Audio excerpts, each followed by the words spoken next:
queridos. Nós estamos ansiosos por essa viagem que vai levar, os alunos do Cartas Vivas, Pi? Os alunos do Cartas Vivas que participaram e vão, juntamente com oferecer ali, como que é o nome correto, Pi, sobre serviço social? Oficina sobre direitos sociais, as oficinas de prevenção ao abuso sexual infantil, do REAJA, que vai alcançar mais de 2.000 crianças lá em Mundaú. Gente, isso é milagre de Deus. Então, a gente pode estar junto em oração, em contribuição. Então, é algo que expande o reino, e é para o reino, e é por causa dele. Amém? Nós vamos meditar na palavra do Senhor nessa manhã, e eu quero te convidar a abrir a tua Bíblia no livro de Abacuque, seu aplicativo. Livro de Abacuque, capítulo 3. Nós vamos ler alguns versículos. E o tema da nossa mensagem de hoje é a alegria além das circunstâncias. Como isso é difícil, como é um desafio viver contente, Como é um desafio nós permanecermos alegres além das circunstâncias. Vamos lá? Mesmo não florescendo a figueira, não havendo uvas nas videiras, mesmo falhando a safra de azeitonas e não havendo produção de alimento nas lavouras, nem ovelhas no curral, nem bois nos estábulos. Ainda assim, eu exultarei no Senhor, eu me alegrarei no Deus da minha salvação. O Senhor, o soberano, é a minha força. Ele faz os meus pés como os do servo. Algumas versões falam os meus pés como os da corça. E ele me habita, me faz habitar e andar em lugares altos. Feche seus olhos, Pai. Nós estamos aqui diante da Tua presença. A Tua palavra, ela é verdadeira. A Tua palavra, ela é eficaz. Ela penetra o nosso coração. Ela transforma, Senhor, os lugares mais escuros da nossa alma. Ela traz, Senhor, em nós clareza de pensamento. Ela traz para nós clareza dos sentimentos. E ela muda, Senhor, as nossas ações. Então, Pai, em nome de Jesus, que a Tua palavra nessa manhã venha saltar aos nossos olhos de uma forma, Pai, diferente. Que a Tua palavra se renove, ó Deus, sobre as nossas vidas nessa manhã, de maneira a sondar os lugares mais obscuros do nosso coração e trazer luz, trazer alegria, trazer, Senhor, contentamento. Que o Senhor venha transformar essa área da nossa vida, no nome de Jesus. Amém? Glória a Deus. Nós, quando vemos o profeta Abacuque falando a respeito de... Esse é um dos meus textos favoritos da Bíblia. Eu amo essa história, eu amo essa expressão de Abacuque, quando ele diz: ainda que não haja fruto na vide, ainda que nada floresça, não tenha alimento, não tenha gado, ainda assim eu me alegrarei. No entanto, mesmo assim, eu me alegrarei no Senhor. Eu vou exultar no Deus da minha salvação. Isso é tão profundo e, ao mesmo tempo, parece tão utópico. Parece tão difícil de viver. Isso que o profeta está aqui, falando e afirmando. Porque quando nós estamos vivenciando circunstâncias, situações que exigem de nós que nós tenhamos essa convicção, é aí que o negócio fica difícil. Porque parece que tudo aqui para todo mundo na Bíblia era fácil de ser declarado. E eu não acredito que automaticamente, após o profeta Abacuque declarar, ainda assim eu me alegrarei no Senhor, tudo mudou dentro dele e uma chavinha virou. Eu não acredito que seja assim, porque Abacuque era um ser humano, como eu e como você. Nós precisamos entender quais as circunstâncias que faziam com que Abacuque declarasse isso. Ainda que as circunstâncias ao redor e tudo em volta fosse contrário daquilo que ele estava declarando com a boca dele. E para a gente entender, né, isso tudo, porque quando Abacuque fala a respeito disso, eu não sei se você já teve o prazer de ler esse livro que só tem 3 capítulos. É um dos profetas menores e é pequenininho mesmo. Só tem 3 capítulos. Você lê, numa devocional, você consegue ler o livro de Abacuque. E se você já teve o prazer de entender um pouco dessa história, do que estava acontecendo, por que então Abacuque faz essa declaração? Acho que todo mundo aqui já conhecia esse texto. É um texto famoso, é um texto conhecido. Mas por que Abacuque faz essa declaração? Por que ele diz isso a respeito do Senhor? No capítulo 1, apresenta para nós o questionamento de Abacuque com Deus. E ele não questiona pouco, não. Algumas vezes eu vejo alguns questionamentos de profetas, né? Os questionamentos e a negociação de Abraão, e eu falo, nossa, tu é um cabra de coragem. Tu tem coragem de falar isso com Deus. E Abacuque não foi desses também que tinha medo de dizer o que ele estava pensando.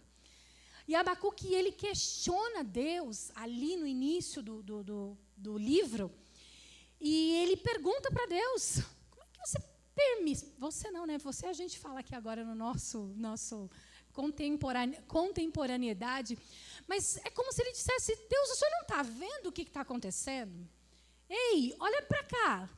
O senhor não está vendo o que está acontecendo aqui na nação que o Senhor tem como povo escolhido? Esse povo, olha a violência que está acontecendo aqui, era injustiça, violência. E Abacuque pergunta para Deus, como é que o Senhor permite que isso aconteça aqui? Entre o teu povo escolhido, que essa injustiça prevaleça, o Senhor não vai corrigir essa situação? O Senhor não vai? Até quando? E ele usa essa expressão muitas vezes, até quando, Senhor? Até quando? Quantas vezes a gente está nessa fase do relacionamento com Deus? No até quando? Até quando, Senhor? Até quando eu terei que enfrentar adversidades que toda vez me lembram do quanto eu ainda estou atrás e aquém daquilo que o Senhor prometeu para mim? Senhor, até quando eu terei que enfrentar as pessoas que vêm contra mim? Pessoas que me tiram do propósito. Senhor, até quando eu terei que enfrentar a mim mesma? Até quando eu terei que enfrentar as minhas próprias tentações, as minhas dificuldades, tudo aquilo que me faz não ir na direção e no caminho que o Senhor tem para mim? Senhor, até quando? Quantas vezes a gente faz essa pergunta para o Senhor e a gente está nessa fase do relacionamento? Estamos no capítulo 1 do relacionamento com Abacuque. De Abacuque com Deus, aliás. A gente não se relaciona com Abacuque, gente. Mas essa expressão dele, até quando eu vou clamar e o Senhor não vai me ouvir, é uma expressão de dor, porque ele está indignado. Deus, o Senhor não vai fazer nada? O Senhor não está vendo? Não vai fazer nada. O Senhor é poderoso para fazer. Mas Deus responde para ele. E às vezes Deus responde para mim e para você uma coisa parecida com essa. E aí a gente fica mais perdido, igual o Abacuque ficou aqui. Porque Deus fala, eu vou responder sim, eu estou ouvindo, eu estou vendo e eu vou fazer. E o que eu vou fazer? Eu vou enviar os babilônios, que é um povo ímpio, perverso, pior que os de Judá. Eu vou enviar eles para castigar a nação de Judá. E aí Abacuque fala, não, Deus, espera aí. Não era isso, não era disso que eu estava falando.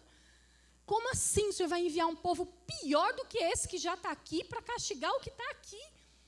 Não era essa a resposta que eu estava esperando. É como se Deus dissesse, vai piorar para depois melhorar. Está ruim? Vai ficar pior. Aí depois melhora. E a gente, muitas vezes, se vê em situações como essa. E a gente pede resposta para Deus e parece que a cada segundo daquilo que a gente pede para o Senhor, a coisa piora. Ontem nós compartilhamos aqui, né, falamos sobre tempestade. Quem estava aqui no culto de casais ontem? Foi uma bênção, gente. Glória a Deus. E nós compartilhamos sobre tempestades que fortalecem os nossos relacionamentos. Tanto um com o outro e com Deus. E falando sobre essa questão de, às vezes, tá ruim, aí piora para depois melhorar, nós compartilhamos aqui, eu e o André, compartilhamos sobre o nosso testemunho quando o André esteve doente, com uma pancreatite aguda, hemorrágica, e entrou em coma por causa de uma infecção generalizada, uma septicemia. E ele entrou em coma, e foi uma coisa muito esquisita, porque nós tínhamos uma promessa, Deus falou que Ele faria, Deus falou sobre a cura, Deus confirmou sobre o que Ele faria, e quando parecia que Deus ia fazer, piorou. Aí a gente achou que estava ficando bom, ficou pior. Aí ele entrou em coma, e aí a gente pensa, Deus, e aí? Onde foi que eu entendi errado? E é nessas horas que o Senhor fala conosco, como falou conosco através do versículo de Isaías. Não, os teus pensamentos, os meus pensamentos a teu respeito são muito maiores do que os teus pensamentos. Os meus caminhos são maiores que os teus caminhos. Então, a gente vai passar por situações na nossa vida, aqui como Abacuque está passando, ficou pior, para depois melhorar. E aí, no capítulo 2, Deus vai falar para Abacuque sobre a visão dele, sobre a justiça divina, e a punição que ele impetraria sobre os ímpios. E aí, ele vem e diz assim, mas o meu justo viverá pela... Vamos falar juntos? Mas o meu justo, pela fé. Deus está dizendo, a justiça vai vir. E ela vai vir sobre todos. Vai vir sobre o povo, de uma maneira geral. Quantas vezes nós padecemos por coisas que não fomos diretamente nós quem cometemos, mas estamos em sociedade, em comunidade. Mas o meu justo viverá pela fé. E aí, então, no capítulo 3... que é a oração que Abacuque faz de rendição e expressa toda a sua confiança no Senhor diante da adversidade. E ele vai falando, ele vai lembrando, quando ele vai falando ao Senhor, é como se ele estivesse lembrando o Senhor, mas eu imagino que enquanto ele fala para o Senhor, ele lembra a ele mesmo. E quantas vezes nós precisamos lembrar a nós mesmos do quê? Das grandes ações do Senhor no passado, de como Ele libertou o povo de Israel do Egito, de que Ele é soberano sobre todos e sobre tudo. E Abacuque vai falando isso para Deus como se Deus não soubesse disso, mas na verdade Ele está dizendo isso para lembrar Ele mesmo, para entrar em convencimento de que Ele estava diante de um Deus que já fez tanto, que fez coisas tremendas no passado, e por que ele faria diferente agora? O Deus que não muda, Ele continua fazendo o que Ele fez no passado, hoje e ainda muito mais. Ele não muda, Ele é imutável. E aí Ele expressa com confiança ao Senhor, todavia, entretanto, ainda assim eu me alegrarei no Senhor e exultarei no Deus da minha salvação. Então a primeira coisa que a gente aprende aqui com Abacuque, diante desse contexto, desse cenário, porque às vezes a gente lê esse texto e pensa que estava tudo indo bem na vida de Abacuque, e que ele estava só fazendo uma prospecção, caso em algum momento não tenha fruto, caso pode ser a vide não produza nada, o gado, não, a coisa já estava um caos, já estava terrível. Ele faz essa declaração diante de um caos, e ainda diz, mesmo que nada disso melhore, piore, eu ainda assim me alegrarei no Senhor. Então, a primeira coisa que a gente aprende com Abacuque é, a alegria não é baseada, não está baseada no que a gente vê ou no que a gente sente. E ele diz, não haja, mesmo que não haja fruto na vide, porque a gente facilmente é levado a condicionar a nossa alegria ao que a gente pega, ao que a gente vê, ao que é palpável, ao que a gente realmente pode ver, vivenciar, provar e ver. A gente está condicionado a fazer isso às coisas boas, e a gente é muito influenciado pelos nossos sentimentos. E, de fato, a alegria, se você fizer uma pesquisa rapidinho, se você fizer uma pesquisa, a alegria ela é um estado emocional. A gente vê a alegria no divertidamente, não é? Lá no controle do comando das coisas. Mas, de vez em quando, a alegria sai do comando. Aí entra a ansiedade, entra a raiva. Todos são sentimentos importantes para a nossa vida. Mas a alegria, para nós vamos trazer um outro significado para essa alegria. A alegria aqui não é apenas um estado emocional. Nós estamos falando da alegria como um fruto do Espírito. A alegria como sendo gerada por um relacionamento profundo com Deus. Ela não está condicionada ao que a gente está enfrentando. Ela é uma alegria que está para além das circunstâncias e além do nosso estado emocional. Não vai ser regulada por essas circunstâncias. Então, quando acontece essa afirmação de Abacuque, ele está dizendo que mesmo que não tenha nada palpável, mesmo que não tenha provas do cuidado de Deus, mesmo que não haja ali nada que ele possa verificar se realmente Deus está fazendo, ele ainda assim se alegraria no Senhor. E aqui é que está o segredo. Se alegrar no Senhor. Abacuque não está dizendo, eu me alegrarei porque o Senhor fez. Eu me alegrarei porque o Senhor fará. Eu me alegrarei porque eu fui suprido. Eu me alegrarei no Senhor e eu exultarei no Deus da minha salvação. É sobre, entende que é sobre Ele?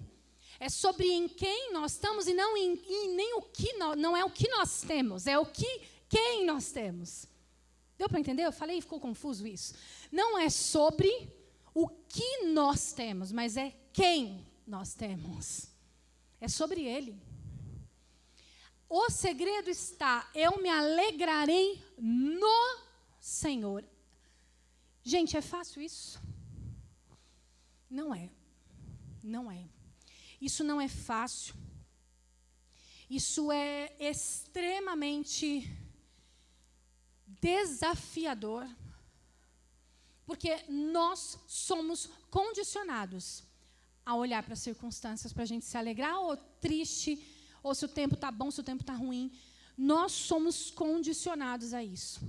Mas Abacuque tinha certeza de quem era Deus. E ele começa o capítulo 3 falando isso. Senhor, eu ouvi falar da tua fama. Eu tremo diante dos teus atos. Quantas vezes você treme diante do Senhor? Tremer aqui não é literal. É um temor e um tremor diante de quem Ele é e do que Ele faz e do que Ele já fez e de tudo aquilo que Ele ainda fará. É a certeza absoluta de que nós estamos diante de um Deus poderoso que pode fazer infinitamente mais além do que nós pedimos ou pensamos, mas ainda que Ele não faça, todavia eu me alegrarei nele, porque Ele é suficiente. Ele é suficiente para suprir. Quando os nossos olhos eles estão fixos nisso, nessa esperança, nessa certeza da salvação, a nossa alegria ela não é roubada. Gente, frequentemente nós somos assaltados, quase que à mão armada. Uma vez eu lembro que nós fizemos até uma encenação, nós estávamos lá na Açucena ainda, eu lembro da área entrando, fazendo. Fizemos na ICT também, não sei se a Pitu vai lembrar, o Alex deve lembrar, do ladrão da alegria. Lembra? Fizemos uma encenação e tudo mais sobre o ladrão da alegria. Que ele vinha e roubava a alegria da menina que estava lá toda felizinha com alguma coisa. Não lembro direito como que era a encenação, sei que me marcou o nome da encenação. Mas, frequentemente, nós somos assaltados. E são coisas que, às vezes, são sutis e outras não. Outras são mais escancaradas. E isso nos desestabiliza de uma tal forma que a gente se sente sem força. A palavra é essa. Sem forças. As forças parecem que elas são sugadas assim, ó, com um canudinho. E a gente fica sem força, sem energia, porque essas coisas vêm e elas nos derrubam, porque a gente esquece de uma verdade absoluta, que não tem variação nem para a direita nem para a esquerda. É uma verdade absoluta de que a nossa vida, o nosso sustento, a nossa casa, a nossa família, não está condicionada ao que nós sentimos. Não está. Nossos sentimentos são muito enganosos. Muito. E é por isso que Paulo fala que nós precisamos ser transformados através da renovação da nossa mente. Nós precisamos ser renovados aqui, para que aqui também haja transformação, para que nas nossas ações a gente haja de acordo com quem a gente crê. Viver de acordo com quem nós cremos. E é isso que às vezes falta. Tem horas que eu me pego nessa situação e eu falo, gente, eu esqueci de tudo. Eu esqueci o que Deus fez. Por que eu estou nesse estado? Por que eu entro nessa pilha? A gente entra numa pilha que a gente mesmo cria às vezes. Nos ICs da vida, né? E se nem existe. E a gente é roubado, assaltado. E a nossa alegria vai embora. Porque essa alegria que vai embora, ela é a alegria sentimento do divertidamente. A alegria que fica é a alegria que é fruto do Espírito. Essa alegria permanece. Essa não vai embora. Lá no livro de Hebreus, o autor ele afirma, lá no capítulo 11, versículo 1, que a fé é a certeza daquilo que a gente espera e a prova das coisas que a gente não vê. Então, não é sobre o que a gente vê. Não é sobre o que tem na vide. Não é sobre o gado que está no curral.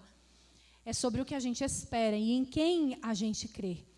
E falando nesses assaltos emocionais, a gente precisa falar um pouquinho desses sugadores de alegria que estão na nossa vida. E a gente cai nessa armadilha frequentemente.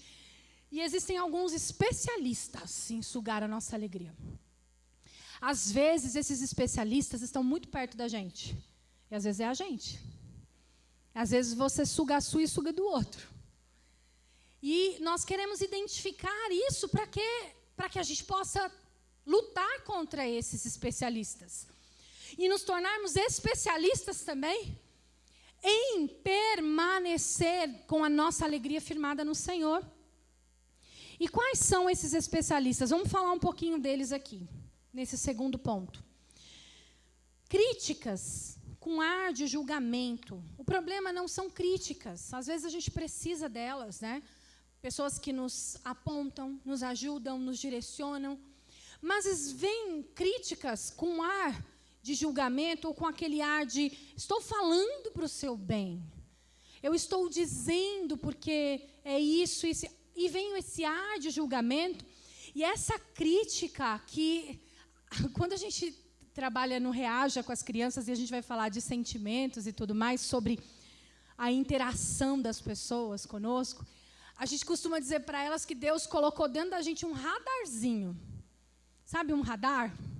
Que ele vai apontando e ele vai dizendo, porque a criança não tem muita percepção de uma situação de abuso. Ela não percebe, mas o sentimento ele pode nos dar também alguma direção.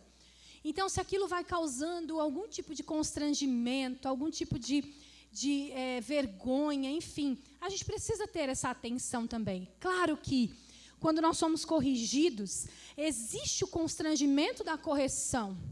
Sempre vai existir, mas ela traz frutos de esperança, frutos que permanecem, frutos de vida. E não te jogam num lugar, num buraco, que rouba a sua energia, a sua alegria. O pessimismo também pode causar e contaminar, pode sugar da gente. Tem gente que onde a pessoa entra, a fé sai pela porta dos fundos. Porque tem gente que só acredita que vai acontecer coisa ruim. Só acontece coisa ruim. Tem gente que pode ser assim, capaz de achar nuvem até num dia de céu azul. Você fala, nossa, que dia lindo. Não, mas tem uma nuvem ali, ó. Não sei se você está vendo, mas tem uma nuvem ali. E esse pessimismo, ele de uma maneira, na nossa vida constante, ele vai sugando a nossa alegria. Vai sugando essa alegria que é estado emocional. E às vezes a gente confunde isso. Pessoas dramáticas, que catastrofizam tudo. Sabe, transforma qualquer coisa, qualquer contratempo em já uma situação apocalíptica. Tem gente, é sério, tem gente que você vai conversar com ela tem teorias da conspiração, e é uma coisa muito louca, e você não sabe nem direito o que ela está falando, e aí você fica quieto, porque você não tem assunto, mas aquilo vai dando um nó assim na nossa cabeça. É uma catastrofização de tudo e de todas as coisas. Uma pessoa que, se você espirra perto dela, ela já está pesquisando no Google qual doença você pode ter. Não é? Ou essa pessoa é você. Pode ser você também. No chat GPT. Querido chat, se eu espirro com ou sem secreção, quais as possibilidades de doença? Tem que tratar bem o chat GPT, né, gente? Mas existem essas situações que acontecem na nossa vida que podem sugar a nossa energia, a alegria e as nossas forças.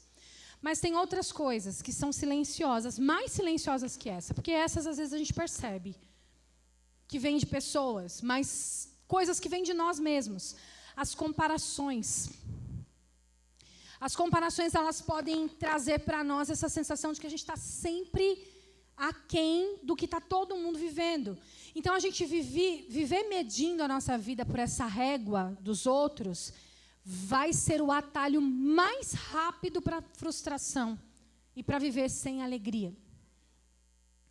Você medir o que está acontecendo na vida dos outros com o que está acontecendo na sua vida rapidamente, você vai ficar frustrado e não vai entender que Deus tem um plano para cada um. Deus tem um plano individual para mim, para você. Saudades do passado. Tem gente que é muito saudoso, quase que cheira naftalina. Não é? Tem gente que tem uma saudade do passado. E se tem uma coisa que não volta mais, é o passado. Ele não volta. Não volta, André. Não adianta. Não é indireta, eu prometo. Prometo que não é. Diante de Deus. Mas isso faz com que a gente paralise, muitas vezes, e não consiga viver o que Deus tem para nós.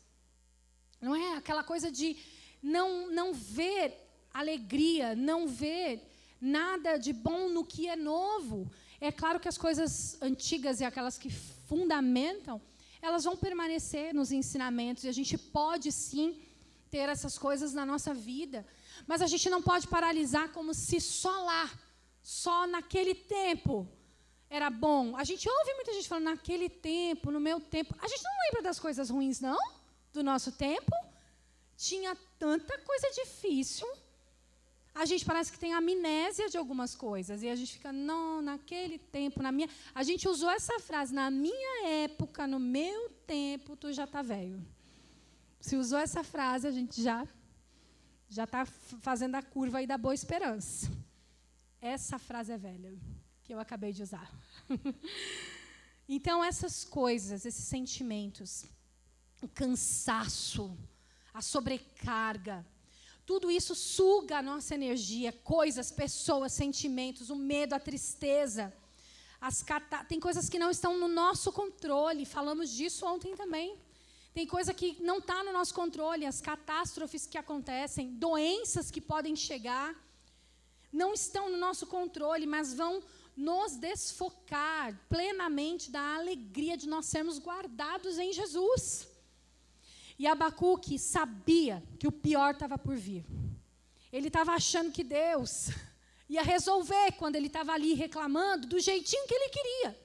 Mas aí Deus vem e dá uma notícia de que a coisa ia piorar muito. Mas ele escolheu confiar em Deus. Ele escolheu permanecer em Deus e esperar, porque ele sabia quem Deus era. Eu ouvi falar da tua fama e eu tremo diante dos teus atos. Que declaração de confiança. E aí ele faz também uma declaração, que nós já repetimos aqui, e vamos ver novamente. O justo viverá pela fé. O justo não vive pelo que ele sente. O justo não vive pelo que ele vê, mas ele vive pelo que ele crê. E nós recebemos, através do Espírito Santo, poder para enfrentar as dores, os sofrimentos e a escassez. Nós recebemos do Senhor poder para enfrentar isso. Eu fico pensando, de verdade, chega a me dar até um friozinho aqui no coração, de quem precisa passar por sofrimento sem Jesus. Como que alguém enfrenta o luto sem Jesus? Como alguém enfrenta perseguições sem Jesus? Como que alguém enfrenta as doenças, a escassez? Como que alguém enfrenta as dificuldades financeiras sem Jesus?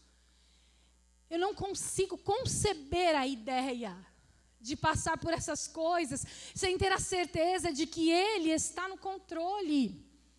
Eu não consigo entender como alguém consegue viver sem ter esperança, sem saber por que está vivendo, por que está aqui, para onde está indo. Essa vida é tão rápida, tão rápida, tão rápida. Você com certeza já foi pego de surpresa com mortes na sua família, ao redor de amigos, que você tomou um choque e você disse assim, como assim? Eu achava que essa pessoa ia viver tanto ainda. Eu tinha certeza que Deus tinha tantas coisas para fazer na vida dela ainda. A gente é pego de surpresa nessas coisas e isso nos lembra a nossa finitude. Nossa finitude. E é por isso que a palavra diz que é melhor uma casa onde há luto do que onde há festa. Porque no luto a gente para pensar, a gente para refletir. Quando tem muita festa, muita algazarra, a gente vive como se nunca fosse acabar. Mas quando a gente entende que a vida é finita, a gente olha e fala, que bom, que a minha alegria está no Senhor. Esse é o segredo da alegria além das circunstâncias. Porque se você se basear nas circunstâncias, se você esperar as coisas ficarem tudo bem na tua vida para você ficar contente, ter contentamento, eu sinto em lhe dizer que você vai passar dessa vida sem experimentar a alegria. Sabe por quê? Você pode estar bem em uma área da sua vida. Está tudo, olha, consegui um emprego, aí a minha esposa, o meu marido, meu filho conseguiu um emprego, estamos financeiramente estabilizados. Mas aí alguém fica doente, aí alguém te aborrece, no teu trabalho as coisas não são mil maravilhas como você esperava, nós não vamos ter tudo arrumadinho, bonitinho na prateleira, etiquetadinho na nossa vida, como a gente gostaria, de uma vez só. Se tiver assim, desconfia. Alguma coisa pode acontecer a qualquer momento. Alguma coisa sempre vai precisar de ajuste. E é por isso que a nossa alegria não pode estar condicionada a essas coisas. Ela precisa estar no Senhor. Deve ser muito terrível sofrer sem Jesus. Muito terrível. É pior, muito pior do que os sofrimentos que a gente enfrenta. Lá no capítulo 2, no versículo 4 de Abacuque, ele fala, o ímpio está envaidecido, seus desejos não são bons, mas o justo viverá pela sua fidelidade. Eu peguei uma outra versão, justamente para a gente pensar nisso. Fé, firme fundamento das coisas que não se veem, mas a esperança das coisas que nós estamos sabendo que vão acontecer. Porque o Senhor é Deus fiel, promete e cumpre.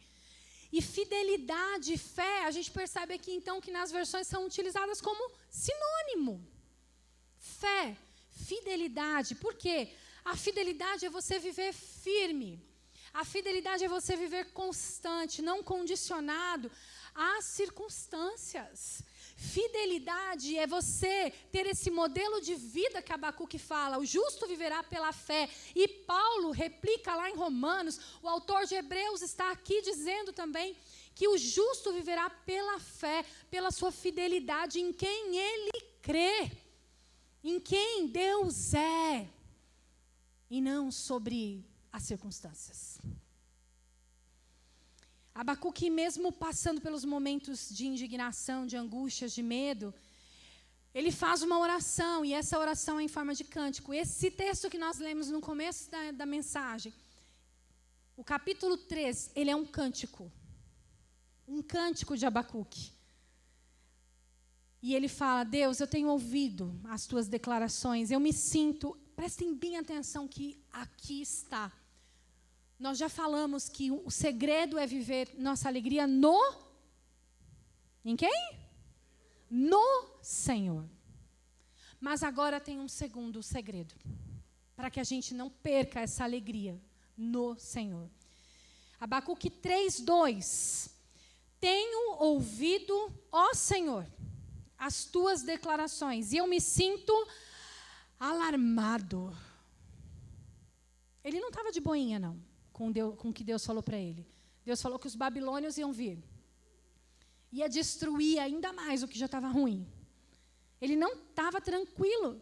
Senhor, eu estou ouvindo o que o Senhor está falando. Eu não estou me fazendo de bobo. Eu estou alarmado. Então, Deus, aviva a tua obra, ó Senhor, no decorrer dos anos e no decurso dos anos, faze-a conhecida. Aqui está um segredo. Ele clama para que o Senhor avive a obra dele. Abacuque não diz: Senhor, nos livra disso. Não deixa acontecer. Não manda os babilônios, por favorzinho, Deus, não faz isso. Nós não podemos mais sofrer, já está ruim o negócio, o Senhor vai mandar coisa pior, um povo mais perverso, ímpio, para castigar o teu povo. Depois os babilônios vão ser castigados também. A tragédia vai ser muito grande. Mas Abacuque não diz isso. Ele: Senhor, não é sobre o Senhor não mandar, mas aviva a tua obra e faze-a conhecida. Isso aqui, queridos, o avivamento é o que o povo precisa para enfrentar o caos. É o avivamento que nós precisamos para enfrentar as situações que vão contra toda a nossa humanidade, a nossa imaginação de suportar. Nós precisamos ser avivados para enfrentar o caos que está por vir ainda. O avivamento é necessário para despertar os crentes a se manter conectados com o Senhor, conectados com o seu Espírito, para que a gente não seja contaminado, corrompido e nem desviado, sugado da nossa alegria que fica e deve permanecer no Senhor. Se nós formos avivados, se a obra do Senhor for conhecida por mim e por você, porque ela se faz conhecida. Agora, se eu a reconheço, é outra coisa. Então, eu preciso reconhecer o que o Senhor está fazendo, quem Ele é, aquilo que Ele já fez pela minha vida, a salvação que há em Cristo Jesus. O meu coração ele vai estar em chamas, ele vai estar ardendo pelo Senhor. E não vai haver circunstâncias que me leve para outro lugar. Não vai haver circunstâncias que roube a alegria no Senhor. No Senhor. É o avivamento. E Abacuque não pede livramento, ele pede avivamento. Porque se você estiver avivado, se o teu coração estiver conectado, se você estiver desperto, a gente não precisa nem de livramento, porque a gente suporta. É muito bom os livramentos. Nós amamos os livramentos. Mas a gente precisa mais de avivamento do que de livramento. E é isso que o Senhor está trazendo para nós aqui hoje. Essa lembrança de que a gente precisa estar guiados por essa plena convicção de quem Ele é, do que Ele está fazendo. Mesmo não florescendo a figueira, não havendo uvas nas videiras, mesmo falhando a safra de azeitonas, não havendo produção de alimento nas lavouras, nem ovelhas no curral, nem bois nos estábulos, ainda assim eu exultarei no Senhor, me alegrarei no Deus da minha salvação. O Senhor soberano é a minha força, e Ele faz os meus pés como os do servo, e me habilita a andar em lugares altos. Para a gente concluir, Eu acho que a maior dificuldade da gente colocar em prática isso que o Senhor está nos ensinando aqui hoje é a nossa mania de sermos imediatistas, porque nós somos extremamente imediatistas. A gente precisa pegar para ver, precisa sentir. Como a gente quer sentir, né? Quantas vezes a gente condiciona a presença de Deus aos nossos sentimentos. Ai, se eu não sentir, se eu não ficar arrepiado, se eu não der um ciricutico. Deus pode fazer tudo isso, porque Ele é Deus, Ele faz o que Ele quiser. Mas não é só sobre sentir, é sobre crer. Eu acho que nós estamos, de verdade, numa crise espiritual. Os cristãos estão numa crise espiritual, porque eles estão procurando sentir. Quando nós precisamos é crer, saber em quem nós temos crido. E viver de acordo com o que nós cremos. Viver de acordo com quem Ele é. Não é só saber, a gente precisa viver de acordo. Nós somos muito imediatistas e isso muitas vezes soa até como uma imaturidade da nossa parte. Se a gente oferece para uma criança ou para um adolescente, por exemplo, uma bicicleta agora eu te dou uma bicicleta. Ou você prefere um apartamento daqui a uns 5 ou 10 anos? O que você acha que essa criança ou esse adolescente vai preferir? A bicicleta agora. Eu quero lá saber de apartamento daqui 5, 10 anos. Quero uma bicicleta, quero andar, quero descer. Não sei nem como que é o nome que dá na bicicleta, assim que você vai, não usa nem freio, mas tem um nome. Como? Pinote? Eu não sei se era esse, mas... Ela quer adrenalina, quer frio na barriga. Sabe por quê? Porque a criança ou o adolescente, eles não têm noção de contexto, de valor. E muitas vezes a gente está trabalhando assim com Deus também. Querendo o agora. Senhor, eu quero resolver isso aqui agora. Eu quero resolver esse meu sentimento agora. Essa agonia, essa angústia, essa coisa, esse negócio que não se resolve. Vamos estar resolvendo, Deus, por favor. Ô, Senhor, até quando? Até quando? E Deus está dizendo, eu estou te forjando. Eu estou trabalhando em você. Essas situações, elas estão acontecendo porque você está no mundo caído. Mas eu estou te forjando, eu estou te levando para o lugar que você vai precisar, de fato, ter sido, afiado, esticado. Porque se você, em alguns momentos, for levado para lugares que Deus quer te levar, tendo sido livrado de tudo, não tido força para passar por nada, você vai quebrar lá na frente. Então é como se Deus estivesse dizendo, calma, eu estou trabalhando, você está em obras, e eu estou trabalhando em você está sendo construído. E honestamente, a gente às vezes está imaturo como essa criança que escolhe logo a bicicleta, mas Deus tem um apartamento daqui 5, 10 anos. Mas a gente não consegue ter noção de contexto, valor, porque Ele está vendo de outra perspectiva. Eu estou vendo da minha aqui, até agachei, porque a nossa é pequenininha. Eu estou vendo da minha perspectiva, do rápido, do agora, do que eu quero sentir, mas Ele está vendo de outra perspectiva.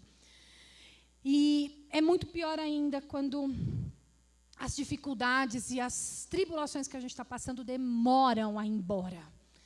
Parece que não vai. É muito mais difícil conseguir ver a luz do sol, ver alguma esperança.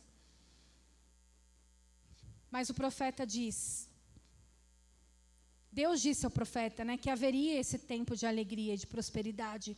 E quando esse tempo chegasse, o choro também não seria mais necessário. E nós estamos enfrentando situações, mas em algum momento,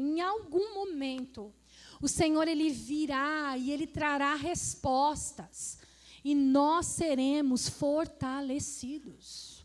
Ele trará respostas. Então, a gente não pode esperar para confiar no Senhor apenas quando tudo vai bem. A gente precisa colocar a nossa alegria no Senhor, no cenário que a gente está agora. Nesse cenário, qual é o seu cenário? Para pensar aí. 5 segundos. Qual o seu cenário? onde sua alegria está sendo roubada, onde você não consegue se alegrar além das circunstâncias. É nesse cenário que o Senhor está te convidando agora para desfrutar de uma alegria que não é estado emocional, mas é um estado relacional. Não é sobre o que você sente, mas sobre com quem você se relaciona. Ele está te convidando para colocar a tua confiança nesse cenário aí que você pensou agora. Para que você entenda que a sua alegria não é sentimento, é uma pessoa, ela é Jesus. A alegria é sobre Ele. O salmista diz que Ele foi ungido com óleo de alegria, mais do que aos seus irmãos. Ele é ungido com óleo de alegria. A pessoa de Jesus é a personificação da alegria. Então, se nós precisamos de alegria, nós precisamos colar nele. Se está faltando contentamento, é nele que é ungido com óleo de alegria que eu vou colar. E aí as circunstâncias, elas estão ali. Eu não posso controlar, eu não tenho muita coisa para fazer, mas a minha alegria está no Senhor. Ainda que a figueira não floresça, ainda que não haja fruto na vide, ainda que não haja mantimento, não tenha gado no curral, ainda assim eu me alegrarei no Senhor, eu vou exultar no Deus da minha salvação. E se você quer isso para a tua vida hoje, se coloque de pé, nós vamos orar. Nós vamos pedir ao Senhor que Ele venha restaurar, restabelecer sobre nós a alegria. Não se confunda, não permita que a alegria, ela seja para você um sentimento. Porque sentimento vai e vem, vai e vem, vai e vem, vai e vem, vai e vem. Mas a alegria no Senhor é sobre fruto do Espírito. É sobre quem você tem, é sobre o seu relacionamento com Ele, é sobre confiança, é sobre entender que Ele está no controle. Deus,